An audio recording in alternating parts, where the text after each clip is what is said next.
everybody, MBG back again today with a look at the new Skaven and Verminlord. Now, we saw a lot about this this model over the past couple weeks, and he's finally out. And of course, it's a rather large kit, and it makes like 5 different things. It's a fantastic looking model, but we don't really know how he plays, as far as like in game and things like that. But like I said, it makes a lot of different models here. You got the Warp Seer, then you got the Warbringer.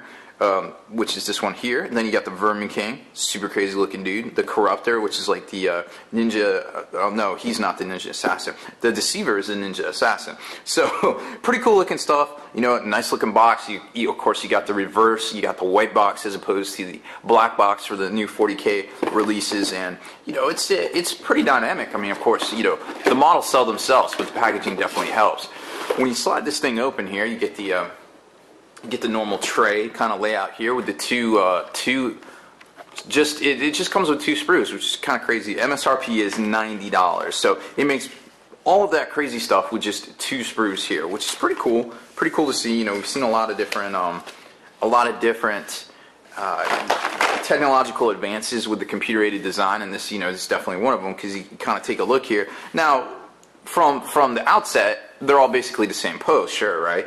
So they just kind of a little bit different as far as like some are propped up, some aren't propped up. So you got these 3 that are basically like, just kind of this pose, and then you've got these 2 that are basically like propped up. Now, of course, all the heads are separate, and then you've got a couple of different varieties of different weapons, but as far as, their arms are kind of pulled apart, and there's not much variety to it. So, but then again, this probably isn't something you're going to field multiples of in your list. Now, how do they do all this stuff? Well, let's kind of take a look at the modular assembly kind of thing to it here. So the very back page of the instruction manual, you can kind of see how it all works. Like you've got basically the same back, which is this crazy sculpted fur kind of looking thing here. Then you've got the different heads. Then you got the different arm sections. Basically, they all share the same tail. So keeping that in mind, and then it gives you a preview of a couple more of them right here. But keeping that in mind, let's just kind of take a look at the kit now. So here's the actual sprues themselves. You got 2 different sprues, like I said. One is basically like the arms and some of the accessories. Let's zoom in here a little bit for you and get you a better look. Oh, it looks like there's an emergency somewhere. Anyways, so back to this. So we've got all the different kind of arms here. Now, if you can kind of tell, these are really big parts. Like almost bigger than a greater demon size for chaos. These arms are rather large, and you've got a whole bunch of them. And like I said, if you only make the one, you've got extra arms. So you could always make some sort of crazy, variant greater demon or something like that for actual, chaos, or all sorts of different other things. Maybe you want to work up some Necron kind of thing, or some Admech, some Dark Mechanicus. This is the kit for you if you want to make like the big baddie. Depending on what rule set you're running, this would be great for it. I mean, of course, it's pretty pricey, but if you know somebody that has some of these extra parts, which they probably might, maybe you can do some horse trading. Then you get into some of the different weapons, like you got the Warp Seer's little globe there. Kind of, I like the Warp Seer because he's more akin to the old Verminlord, the one that was like in a metal miniature about that big, like way back in the day. So that's kind of a little nostalgic for me as far as that goes.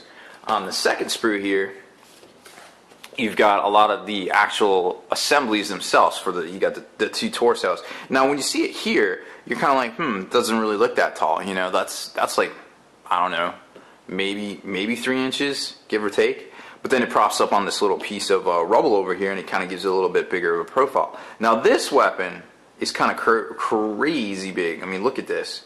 This thing is huge. I mean, it's like, I haven't seen anything big like that since the, I guess maybe like the Wraith Knight sword.